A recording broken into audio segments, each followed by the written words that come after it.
Olá, queridas amigas e amigos de Ideal Espírita. É com muita satisfação que estamos hoje aqui para conversar com vocês sobre mais um tema da nossa querida doutrina dos Espíritos. O tema que iremos abordar hoje está em O Evangelho segundo o Espiritismo, capítulo 25, e intitula-se Buscai e Achareis. Vamos então iniciar analisando alguns versículos do Evangelho de Mateus, capítulo 7. São exatamente os versículos de 7 a 11, quando Jesus nos diz o seguinte: Pedi e se vos dará, buscai e achareis, batei a porta e se vos abrirá. Porquanto quem pede, recebe, e quem procura, acha, e aquele que bata a porta, abrir-se-á. Qual homem dentre vós que dá uma pedra ao filho que lhe pede pão? Ou, se pedir um peixe, dar-lhe-á uma serpente? Ora, se sendo maus como sois, sabeis dar boas coisas aos vossos filhos, não é lógico que com mais forte razão vosso Pai, que está nos céus, dê os bens verdadeiros aos que lhe os pedirem? Então vejamos aqui. Do ponto de vista terreno, esta máxima, buscai e achareis, é semelhante a essa outra: ajuda-te a ti mesmo, que o céu te ajudará. É basicamente o princípio da lei do trabalho e, por conseguinte, da lei do progresso. Porque sem trabalho nós não conseguimos progredir, né? Todo o progresso é filho do trabalho, uma vez que o trabalho aciona o quê? Aciona as forças de nossa inteligência. Na infância da humanidade, o homem só aplicava a sua inteligência na busca por alimentos, para se defender, né? E se preservar das intempéries e se preservar também, se defender dos seus inimigos. Então, efetivamente, bem no iniciozinho, não se usava a inteligência para nada além disso, né? Ou seja, buscar alimentos, preservar-se das intempéries e defender-se dos inimigos. Porém, Deus deu ao homem mais do que deu ao animal. Ele nos deu o desejo incessante de progredir, o desejo incessante de melhorar, de buscar melhores condições de vida.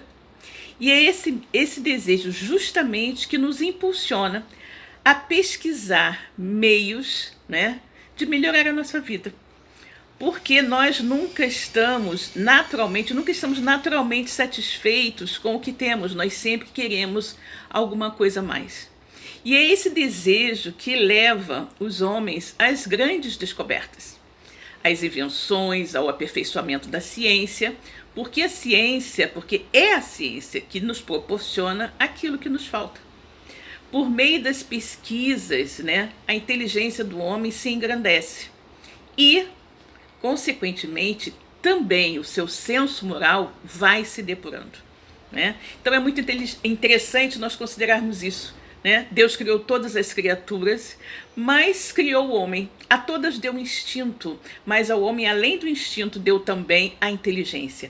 E é justamente esta inteligência que faz com que os homens busquem a cada dia aprimorar as suas condições de vida, busquem a cada dia ir melhorando tudo aquilo que eles têm, certo? Bom, e aí nós vamos ver o seguinte, que as necessidades do corpo, né? As necessidades do corpo sucedem às necessidades do espírito, ou seja, conforme a humanidade vai evoluindo, ela vai deixando de se preocupar apenas com a satisfação dos seus interesses imediatistas, né? De alimentação, proteção e abrigo. E ela começa a ampliar os seus horizontes e desejar coisas mais transcendentes, ou seja, coisas que alimentem também ao seu espírito. Como disse Jesus, nem só de pão vive o homem, não é? E conforme nós vamos evoluindo, conforme nós vamos amadurecendo espiritualmente, nós começamos a sentir fortemente essa necessidade também de alimentar não apenas o nosso corpo, mas também o nosso espírito. E é assim que nós passamos, da selvageria ao estágio de civilização. Porém, o progresso que cada homem realiza individualmente no curso da vida é bem pouco, quase imperceptível na maioria deles, né? Nós vamos progredindo sim, mas se nós formos considerar o todo, ele é quase imperceptível, né? E nós vamos observar realmente o grande progresso da humanidade conforme as eras vão se passando. Então nós hoje vemos que existe uma imensa diferença entre o homem que vivia nas cavernas e o homem moderno, claro. Mas quantos séculos, né? Quantos milênios, melhor dizendo, nos separam daquele homem que vivia nas cavernas, né? Mas no nosso dia a dia, o progresso efetivamente, ele vai se passando de uma forma lenta e gradual. Mas com o tempo nós conseguimos observar claramente essa evolução da humanidade, né? E aí nós podemos perguntar, como poderia então progredir a humanidade se não houvesse a pré-existência e a reexistência da alma? Aí nós temos claramente a ideia da reencarnação, né? Se as almas fossem criadas todos os dias, novas, né? E vivessem determinado período e depois morressem, né? E não mais voltassem, a humanidade estaria se renovando incessantemente, com os mesmos elementos primitivos lá do início. E a cada encarnação, não melhor dizendo encarnação, a cada experiência na matéria, aquele homem, aquele grupo, teria que iniciar tudo outra vez, teria que aprender tudo de novo. E a gente ficaria numa espécie de círculo vicioso, não é? Onde nós nunca iríamos caminhar. Por quê? O que eu aprendi hoje, esse espírito eu iria, depois de alguns anos, morrer, desaparecer, viria um outro que não sabia nada, iria ter que aprender tudo outra vez, que eu já havia aprendido, e a gente não ia sair nunca do mesmo ponto, né? De repente estaríamos até hoje nas cavernas, né? Então é óbvio que não se pode ter como real a ideia de uma única existência e de que a alma é criada no momento do nascimento, né? Porque não haveria, nesse caso, explicação para que o homem se achasse hoje mais adiantado do que nas primeiras idades do mundo, né? Uma vez que a cada nascimento, todo esse trabalho intelectual teria que recomeçar. Ao contrário, quando nós voltamos com o progresso já realizado em outras vidas, né? É mais fácil que a gente vai evoluindo. Por quê? Porque o que eu já fiz, que eu aprendi numa vida anterior, eu conservo no meu subconsciente aquele conhecimento. Então, eu vou apenas acrescentar, né, mais um conhecimento nessa nova experiência, né? Ou seja, voltando com o progresso que já se realizou e adquirindo de cada vez alguma coisa a mais, a alma passa gradualmente da barbárie à civilização material, e da civilização material, não é? Da evolução material, ela passa à civilização moral. Agora, se Deus houvesse isentado o homem do trabalho do corpo, os seus membros ficariam como? Atrofiados, né? Tanto que a lei do trabalho é uma lei divina, é uma das leis de Deus. Se ele houvesse isentado do trabalho, da inteligência, né, seu espírito teria permanecido na infância, no estado de instinto animal. É por isso que Deus fez do homem deu ao homem, né, essa necessidade constante, né, essa necessidade constante de ter mais, né? E Deus então fez do homem criou nele esse pensamento, essa necessidade: procura e acharás, trabalha e produzirás. Dessa maneira, né, o homem será filho das suas próprias realizações e vai ter com isso o mérito, né, pelo aquilo que ele fez, de acordo com o que ele fez, de bom ou de ruim. Sempre será responsável pelas suas atitudes, por aquilo que ele realizou, não é? E aí, em virtude desse princípio, né, é que os espíritos não poupam aos homens os trabalhos das pesquisas, para que cada um tenha, como eu falei, o mérito daquilo que fez, né?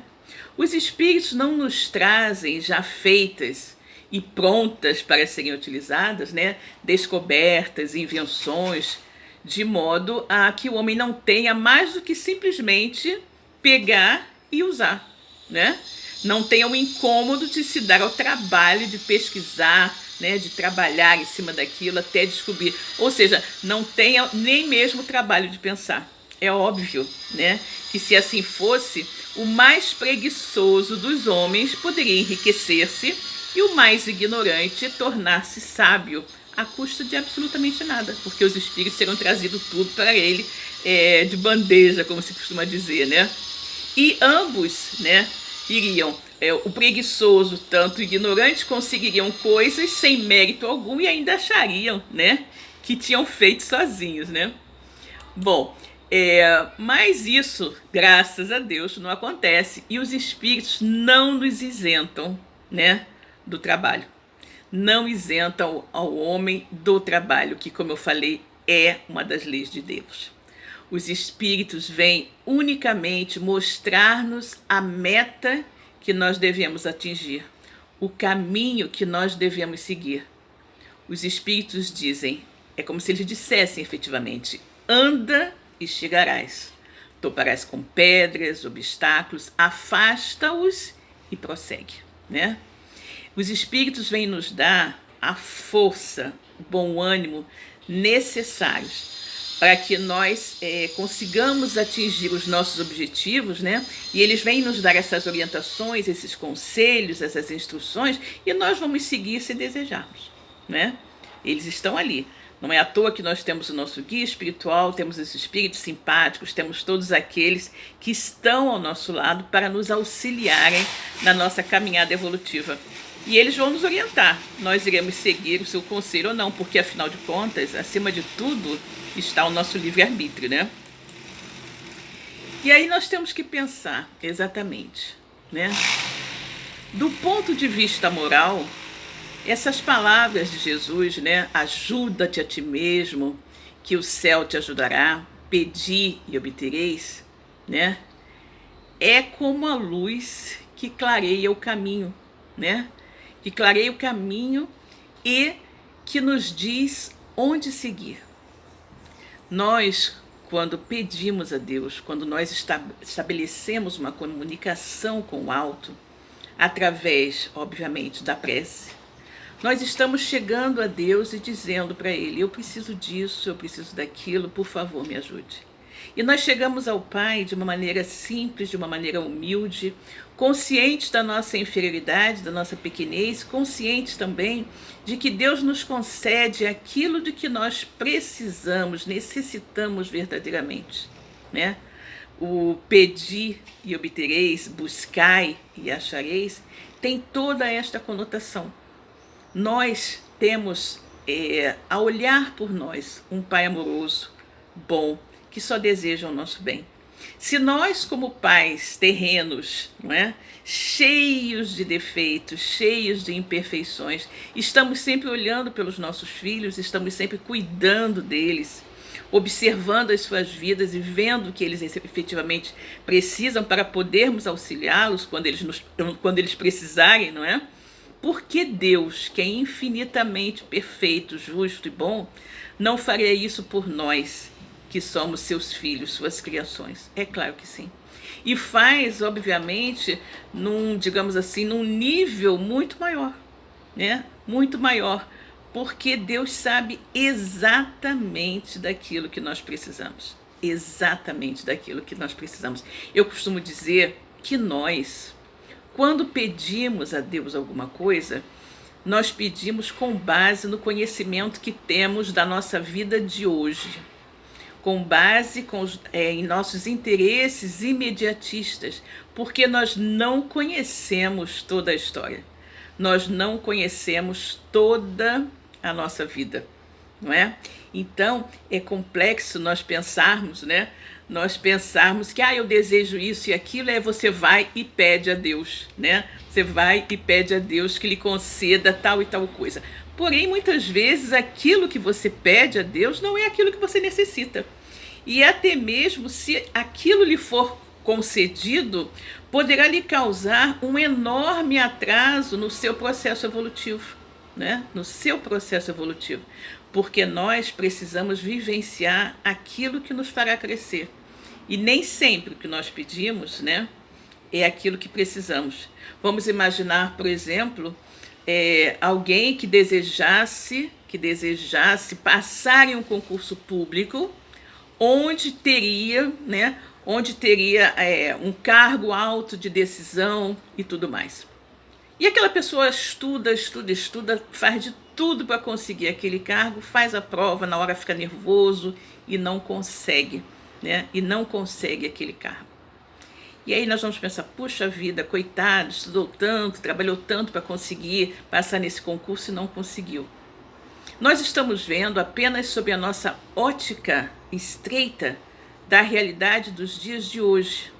Mas Deus, que controla todas as coisas e que concede aquilo que nós verdadeiramente precisamos, pode não nos ter concedido aquilo porque em existências anteriores nós podemos ter tido posições de controle, posições de mando e ter fracassado na nossa missão, né?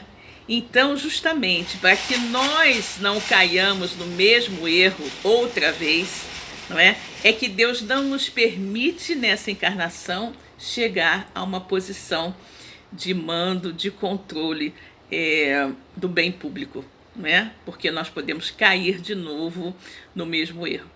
Então, nós, é o que eu falo, nós não conhecemos a história toda, mas Deus conhece. Então, eu costumo dizer que o que quer que aconteça em nossas vidas está correto. O que quer que aconteça em nossas vidas está correto. Porque Deus sabe de absolutamente tudo. Deus é infinitamente mais sábio do que qualquer um de nós, né? Como diz a pergunta número 1 de O Livro dos Espíritos, quando Kardec pergunta, né, que é Deus? Os Espíritos respondem, Deus é a inteligência suprema, causa primária de todas as coisas. Considerando, pois, que Deus é a inteligência suprema, não é? E Ele é a origem e a causa de todas as coisas, tudo que acontece, acontece porque Deus assim o permitiu. E tudo que acontece sob a égide de Deus, sob a proteção de Deus, é o mais perfeito que poderia acontecer, né? Então nós temos que ter isso bem em mente. O que quer que nos aconteça é aquilo exatamente que nós precisávamos, que nós também merecíamos, não é? E aí, voltando à nossa temática de hoje, né, que é justamente o buscai e achareis, o que alguém pode perguntar, mas então o que adianta, né? O que adianta orar, né? Se Deus não quiser me dar, não vai acontecer. Não, na verdade, o buscar e achareis, ele é muito mais amplo. Ele nos explica justamente isso, que nós temos que sempre confiar e pedir a Deus que nos auxilie naquilo que nós precisamos, porque quando nós pedimos a Deus, Ele sempre irá nos atender. Mas nós temos que também, ao pedir, ter a consciência, não é? Ter, digamos assim, a humildade de aceitar a resposta que Deus nos der, na certeza de que essa resposta será sempre a melhor para as nossas vidas, mesmo que num primeiro momento não pareça, não é? Então, quando Jesus diz, buscai e achareis, batei e abrir-se-vos-á, ele quer dizer que sempre nós teremos toda a assistência do Pai, que não nos desampara, que não nos abandona, não é? E que está sempre pronto a nos dar aquilo de que nós precisamos. Então tenhamos fé, tenhamos a certeza que ao pedir a Deus em nossas preces, em nossas orações, nós iremos receber exatamente aquilo de que precisamos. Eu lembro uma passagem, se eu não me engano, do livro Boa Nova, em que o espírito Humberto de Campos relata uma situação de Maria de Nazaré. Maria de Nazaré estava naquele momento terrível do Calvário, acompanhando seu filho, ele desesperada com a situação de Jesus, e como mãe ela orava a Deus fervorosamente, pedindo que Deus ajudasse seu filho, que Deus o livrasse daquela situação. Porém, juntamente com esses pedidos, Maria fazia o quê? Maria dizia: Senhor, mas se esta não for a sua vontade, eu me submeto. E é assim que nós devemos fazer. É assim que nós devemos nortear as nossas súplicas a Deus, direcionar as nossas súplicas dessa maneira, né? Ou seja, nós vamos pedir sempre, mas nós vamos também dizer que seja sempre feita a sua vontade, Senhor. Porque nós temos que ter a consciência de que Deus sabe muito mais do que nós aquilo que nos convém, né? Nós podemos, assim como eu falei, né, pedir forças para resistir ao mal, né, que a gente vai receber. Nós podemos pedir forças a conseguir superar um vício, uma má tendência, para que a gente tenha forças para continuar lutando e buscando por uma colocação se estivermos desempregados, né? Nós podemos pedir a Deus também paciência para lidar com determinada situação. Tudo isso nós vamos conseguir, né? Nós podemos pedir também a assistência dos bons espíritos que virão nos acompanhar, nos intuir, nos auxiliar, assim da mesma forma como o anjo de Tobias fez, né? Que guiou Tobias até o seu destino. Nós podemos, como eu falei, pedir bons conselhos, né? Que eles nos serão dados. Pedir intuições. Podemos pedir também, né? Algumas pessoas costumam fazer isso, né? Eu tenho esse hábito também, ao dormir. Podemos pedir a Deus que nos conceda uma noite de sono, mas uma noite também protegida. Por quê? Porque normalmente quando nós dormimos, o nosso espírito se liberta. E ele vai para onde ele quer, né? Então nós podemos pedir também, antes de dormir, pedir a Deus que o nosso amigo espiritual, que os bons espíritos nos guiem e nos conduzam a bons locais onde nós iremos conviver, né, com espíritos superiores que irão nos orientar, nos ajudar, nos auxiliar muitas vezes com ideias para a resolução de alguns problemas, né? Então tudo isso nós podemos pedir a Deus. Todas as situações nós podemos pedir a Deus e, naturalmente, caberá ao Pai nos conceder ou não. O que nós precisamos é efetivamente ter essa consciência, né? Ter a consciência de bater sempre a porta, bater e ter a certeza que teremos sempre a melhor resposta, porque tudo que Deus faz está correto. Tudo que Deus decide é sempre o melhor. Eu tenho como hábito sempre dizer aos meus filhos, sempre disse isso para eles, né?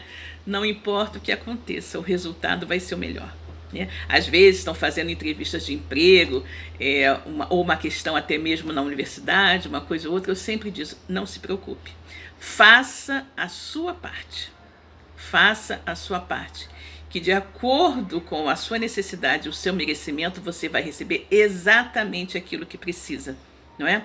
E aí nós temos aquela situação do ajuda-te que o céu te ajudará, né? Qualquer que seja a coisa que nós estejamos precisando, nós temos que ter em mente o seguinte: eu vou fazer tudo o que estiver ao meu alcance para conseguir isso que eu desejo. Mas ao mesmo tempo que eu vou fazer tudo ao meu alcance, eu também tenho que ter a consciência de que eu vou obter isso se isso for o melhor para mim, porque Deus sabe o que eu preciso, né? Então a tal história também é o ajuda-te que o céu te ajudará. Então essas duas assertivas estão muito ligadas, né? É o batei, batei e abrir-se-vos-á, buscai e achareis, e ajuda-te a ti mesmo que o céu te ajudará. Exatamente por isso, né? Que eu vou receber ajuda se eu estiver trabalhando. Não adianta eu ficar na inércia, no ócio e esperar que as coisas cheguem até mim de graça. Isso não vai acontecer, né? Isso não vai acontecer. eu terei sempre que trabalhar, que desenvolver as minhas potencialidades físicas e intelectuais para conseguir aquilo que eu desejo, de todas as formas, né? Em todos, digamos assim, em todos os ângulos da minha vida. Então é muito importante ter isso em mente. É certo, Jesus não nos mentiu em nenhuma das suas colocações, em nenhuma das suas instruções, em nenhum dos seus aconselhamentos. Quando ele disse, batei e abrir-se-vos-á, buscai e achareis, né? Pedi e obtereis, e ajuda-te a ti mesmo que o céu te ajudará. Isso é uma exortação ao trabalho, à prece, não é? E sobretudo a fé e a confiança em Deus. Nós temos que ter isso muito, muito firme dentro de nós, porque quando nós temos esta certeza, nós vamos mais confiantes, né, em busca daquilo que queremos. E também ficamos mais resignados quando aquilo que nós acreditamos ser o ideal para as nossas vidas não acontece, né? Nós temos que ter essa posição, como o exemplo de Maria, que eu acho lindíssimo. Maria acompanhando Jesus na caminhada até o Calvário, na Via Crucis, e orando e pedindo a Deus fervorosamente que poupasse seu filho daquela dor, né, daquele sacrifício. Mas ao mesmo tempo que ele orava como mãe, né, ela também, como submissa à vontade divina, dizia a Deus, mas Senhor, se não for possível, que seja feita a vossa vontade, né? E vamos nos lembrar também de Jesus, quando fez as suas orações no horto, né? Quando Jesus fez as suas orações no horto, ele também pediu a Deus que lhe desse forças, né, para passar por aquela prova, né? E obviamente que Deus lhe deu, né? Deus lhe deu, porque Jesus passou por uma prova muito dura, né? Ele estava revestido de um corpo de carne, era um homem como qualquer um outro, não é? E naturalmente todas aquelas amarguras, todas aquelas torturas físicas foram muito difíceis de serem suportadas, mas Jesus, com a sua fé, com a sua resignação, com a sua confiança em Deus, conseguiu passar por aquela prova terrível, né? Então, quando se diz batei a nossa porta, ou seja, a porta dos espíritos, a porta dos amigos espirituais, a porta do nosso guia, a porta de Deus, né? A porta irá se abrir. Mas nós devemos pedir sinceramente, pedir com fé, pedir com confiança, pedir com fervor, pedir do fundo do nosso coração, com toda a sinceridade, né? É assim que nós temos que fazer. E nós temos que nos apresentar também diante de Deus nos momentos de oração, nos momentos em que formos pedir alguma coisa, com humildade, né? Não com arrogância, não com exigências, né? Porque se nós não nos apresentarmos assim, né, nós vamos ser abandonados à nossa própria sorte, né? E nós não podemos, ninguém vai ficar bem, né, se for abandonado à própria sorte. Nós temos que ter essa posição, né, essa postura humilde e resignada ao pedir a Deus alguma coisa, né? E um outro ponto muito interessante que nós temos que ter em mente, e isso é muito bem exemplificado no livro Nosso Lar, né? Existe caso lá em Nosso Lar, André Luiz nos relata, de espíritos que vão fazer uns pedidos, né? Pedir alguma coisa, e é questionado para eles, né? Você tem merecimento para isso? Ou seja, você tem créditos para estar pedindo o que está pedindo? Isso é um outro ponto muito importante que nós temos que levar em consideração. Ao pedirmos a Deus alguma coisa, será que nós temos crédito com a divindade? Será que o nosso comportamento nos dá créditos para pedir alguma coisa? Não é? Nós temos sido pessoas de bem, pessoas generosas, amorosas, caridosas, fraternas.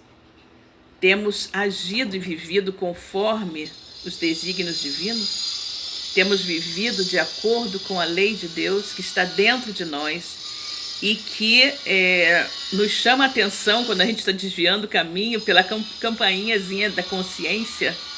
Será que nós merecemos efetivamente? Então, são esses todos pontos que nós devemos analisar. É incontestável que nós devemos pedir, porque pedindo com humildade, sabendo pedir, tendo merecimento, tendo crédito para isso, não há dúvida de que iremos obter, né? É o pedir e obtereis, batei e abrir-se-vos-á, mas sobretudo ajuda-te, que o céu te ajudará, né? Então, devemos nos apresentar com humildade e não com arrogância, sem o que nós seríamos abandonados, como eu falei, às nossas próprias forças, e as quedas, né, que nós tivermos serão justamente a punição pelo nosso orgulho, né? Pelo nosso orgulho, pela nossa vaidade. Esse é efetivamente o real sentido das palavras de Jesus: buscai e achareis, batei e abrir-se-vos-á. Que a paz do Senhor esteja com todos nós. Graças a Deus.